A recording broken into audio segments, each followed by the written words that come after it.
여러분 안녕하세요. 주역 목사의 묵상하는 삶 주역 묵삼입니다. 1월 15일 목요일 생명의 삶 성경 본문은 마태복음 2장 13절에서 23절입니다. 내 마음대로 살지 않기 위한 말씀 묵상이란 제목으로 묵상 나눔 시작하겠습니다. 먼저 성경부터 한 절씩 따라 읽겠습니다. 박사들이 돌아간 뒤에 주님의 천사가 꿈에 요셉에게 나타나서 말하였다. 헤롯이 아기를 찾아서 죽이려고 하니 일어나서 아기와 그 어머니를 데리고 이집트로 피신하여라. 그리고 내가 너에게 말해줄 때까지 거기에 있어라. 요셉이 일어나서 밤 사이에 아기와 그 어머니를 데리고 이집트로 피신하여 헤롯이 죽을 때까지 거기에 있었다. 이것은 주님께서 예언자를 시켜서 말씀하신 바 내가 이집트에서 내 아들을 불러냈다 하신 말씀을 이루시려는 것이었다. 헤롯은 박사들에게 속은 것을 알고 몹시 노하였다. 그는 사람을 보내어 그 박사들에게 알아본 때를 기준으로 베들레헴과 그 가까운 온 지역에 사는 2살짜리로부터 그 아래의 산의 아이를 모조리 죽었다. 이리하여 예언자 예레미야를 시켜서 하신 말씀이 이루어졌다. 라마에서 소리가 들려왔다. 울부짖으며 크게 슬피 우는 소리다. 라헬이 자식들을 잃고 우는데 자식들이 없어졌으므로 위로를 받으려 하지 않았다. 헤롯이 죽은 뒤에 주님의 천사가 이집트에 있는 요셉에게 꿈에서 나타나서 말하였다. 일어나서 아기와 그 어머니를 데리고 이스라엘 땅으로 가거라. 그 아기의 목숨을 노리던 자들이 죽었다. 요셉이 일어나서 아기와 그 어머니를 데리고 이스라엘 땅으로 들어왔다. 그러나 요셉은 아켈라오가 그 아버지 헤롯을 이어서 유대 지방의 왕이 되었다는 말을 듣고 그곳으로 가기를 두려워하였다. 그는 꿈의 지시를 받고 갈릴리 지방으로 물러가서 나사렛이라는 동네로 가서 살았다. 이리하여 예언자를 시켜서 말씀하신 바 그는 나사렛 사람이라고 불릴 것이다 하신 말씀이 이루어졌다. 첫 번째 나눔입니다. 오늘도 평범한 사람들이 발견하게 되는 그 은혜 13절에서 15절입니다. 예수님을 경배하기 위해 찾아온 동방 박사들은 꿈을 통하여 헤롯의 위협으로부터 피할 수 있었습니다. 그리고 주님의 천사가 예수님의 아버지 요셉에게 나타납니다.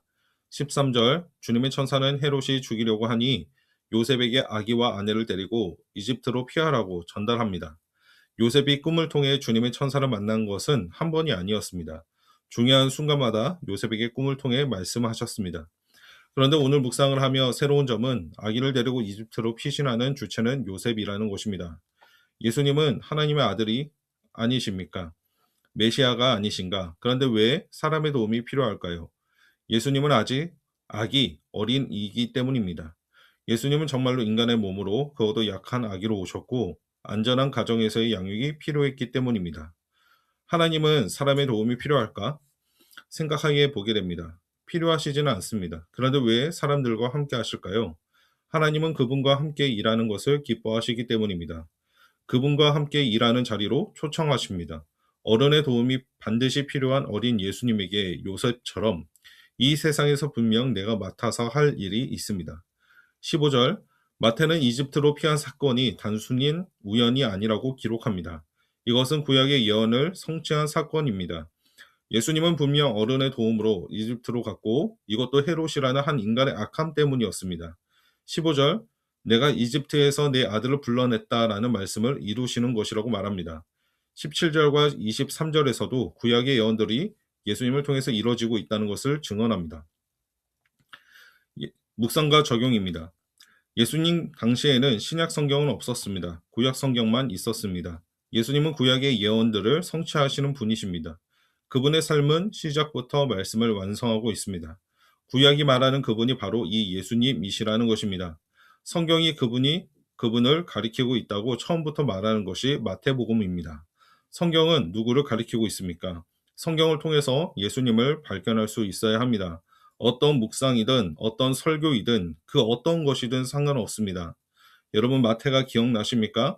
메신저가 중요한 게 아니라 메시지가 누구를 가리키고 있는가가 정말로 중요합니다. 모든 메시지는 예수님을 향합니다. 오로지 예수님만 남아야 하고 예수님만 전해져야 합니다. 그것이 진짜 메시지입니다. 하나님이 다 하실 수 있는데 왜 나를 필요로 하실까요? 아무것도 아니고 평범한 나를 그분의 동역자로 부르신 것은 순전히 그분의 은혜입니다. 마리아와 요셉도 평범한 사람이었습니다.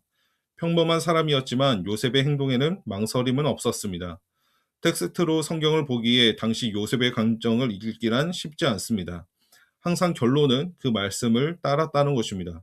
그 말씀, 지시를 따랐을 때 요셉은 메시아의 육신의 아버지가 되었고 그 말씀이 이루어지는 성취를 함께 했습니다. 물론 이집트에서 어떤 생활을 했는지 기록되어 있지 않아서 잘은 모르겠지만 그곳에서 정착하기는 쉽지 않았을 것 같습니다. 그리고 그때를 위해 동방 박사들의 선물들이 큰 힘이 되었을지도 모르겠다는 생각이 듭니다. 정말 모르겠습니다. 하지만 큰 역할을 했을 것입니다. 평범한 사람이지만 하루하루 말씀을 묵상하고 그분의 말씀과 그분의 지시를 따를 때 나도 모르게 그분의 사역에 동참하게 되는 은혜를 누리게 됩니다. 그리고 그 누구보다 그분의 일하심과 성취를 발견하게 되는 기쁨을 누리게 됩니다. 개척교회의 목사로서 누리는 은혜는 바로 이러한 것들이라고 이제는 믿어집니다. 그저 단순한 순종으로 따르기 시작했는데 공동체가 이루어지고 교회가 세워졌습니다. 때마다 공급하시고 채우시는 것들을 보게 됩니다. 마침 이런 은혜라고 생각이 듭니다. 두 번째 묵상 나눔입니다. 자기중심성은 약한 자를 죽이고 참된 자기 사랑은 말씀을 완성합니다. 16절에서 23절까지의 말씀입니다. 16절에서 18절 먼저 보시면 헤롯은 자기 자신을 속이는 사람이라는 걸 알게 됩니다. 자기가 먼저 동방의 박사들을 속였지 않습니까? 그런데 도리어 자신이 속았다고 생각하는 굉장히 자기중심적인 인물입니다. 그런데 거기서 멈추지 않습니다. 자기중심성의 끝판왕들은 다른 사람을 죽입니다. 고대 세계에서만 일어나는 일은 아닙니다. 여전히 자기 자신을 속이는 자들은 생명을 유지하면서 힘없는 다른 사람의 목숨을 빼앗아가고 있습니다. 지금도 우리는 목격하고 있지 않습니까? 헤롯은 베들레헴 가까운 온 지역에 사는 2살 아래 산의 아이는 모조리 죽였습니다. 누구 잘못입니까? 괜히 예수님이 이때 태어나서 불쌍한 어린이들이 다 죽었습니까? 그렇지 않습니다. 헤롯이 악해서 그런 것입니다. 깨어진 세상을 만나는 이유는 자기 자신이 깨어진 사람들 때문입니다. 오히려 처음부터 메시아이신 예수님은 죽을 위기에 처해 있었다고 보는 것이 당시 상황을 바르게 이해하는 태도라고 봅니다. 그런데 내 속에 있는 자기중심적인 생각들이 때론 오늘 읽어가는 말씀에서도 하나님에 대해서도 잘못 보게 만들고 비꼬게 만드는 것입니다. 19절에서 21절, 결국 그 헤롯도 죽습니다. 이 세상에 영원한 것은 없습니다. 영원할 것 같았던 그것들도 모두 끝을 맞이합니다. 오히려 영혼을 다루시는 분을 두려워해야 합니다. 일시적이고 사라지고 말 것들에 대하여 쫄지 말아야 합니다. 주님의 천사는 이집트에 있는 요셉에게 이제 이스라엘로 가라고 알려주십니다. 예수님의 아버지 요셉에게만 일어난 특별한 일이지만 저는 오늘날에도 하나님의 사람은 이런 인도하심을 받는다고 믿습니다. 22절에서 23절, 요셉은 이스라엘 땅으로 들어왔지만 다시 베들레헴 지역으로 가지 않습니다. 헤롯의 뒤로 이어 세습한 왕이 그곳에 있었기 때문입니다. 단지 자기 자신의 안위만을 생각하는 두려움은 아니었습니다. 가족을 생각하고 어린 예수님을 생각하는 마음 때문이었을 것이라고 생각이 듭니다. 그런 마음 때문인지 또 22에서 23절 꿈의 지시를 받고 갈릴리 지방으로 물러가서 나사렛이라는 동네로 가서 살게 되었습니다. 요셉은 주로 꿈을 통해 하나님의 인도하심을 받았습니다. 꿈을 통해서 인도함을 받는 것은 특별한 일이고 하나님께서 주시는 선물입니다.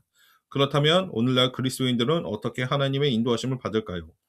모든 것이 예수님을 가리키고 있는 바로 성경, 하나님의 말씀을 통해서입니다. 꿈보다 놀라운 말씀 묵상으로 인도하심을 받습니다. 자기중심 묵상과 적용입니다.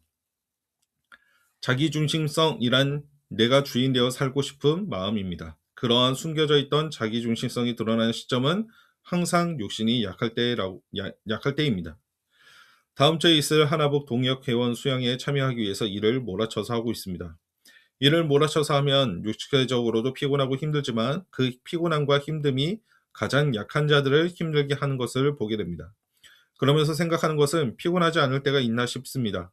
언제나 100%의 컨디션일 때가 없습니다. 그것과 상관없이 약하면 약한 대로, 활력이 넘치면 넘치는 대로 상관없이 자기를 부인하고 성령을 따르는 삶을 사는 것이 참된 자기 사랑, 풍성한 삶의 기초입니다. 활력이 있으면 있는 대로 원하는 것을 성취하려고 노력합니다.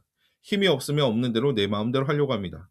이러한 삶에 어떤 재미와 기쁨이 있을까요? 나보다 약한 자들을 죽이고 있는지도 모르면서 그냥 마음대로 살아가고 있는 것입니다. 마음대로 살지 않으려면 하나님의 마음을 읽기 시작해야 합니다. 날마다 말씀 묵상은 헤롯 같은 왕을 피해가게 하는 것이 아니라 오히려 내 안에 헤롯 같은 자기중심성을 발견하게 만듭니다. 말씀을 묵상하는 시간만큼은 내 마음대로 생각하지 않고 내 마음보다 하나님을 더 생각하고 보려고 하기 때문에 말씀 묵상에는 힘이 있습니다.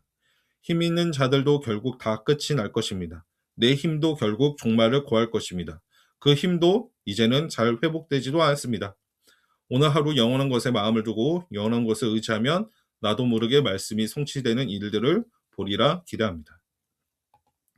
오늘 묵상 나눔을 마칩니다. 이제 하루를 시작하며 하루의 중간에도 하루를 마치면서도 예수님께서 가르쳐 주신 기도로 10분간 기도하시길 바랍니다. 주기도의 구절을 한 절씩 생각하면서 예수님의 기도의 언어를 배워갑시다.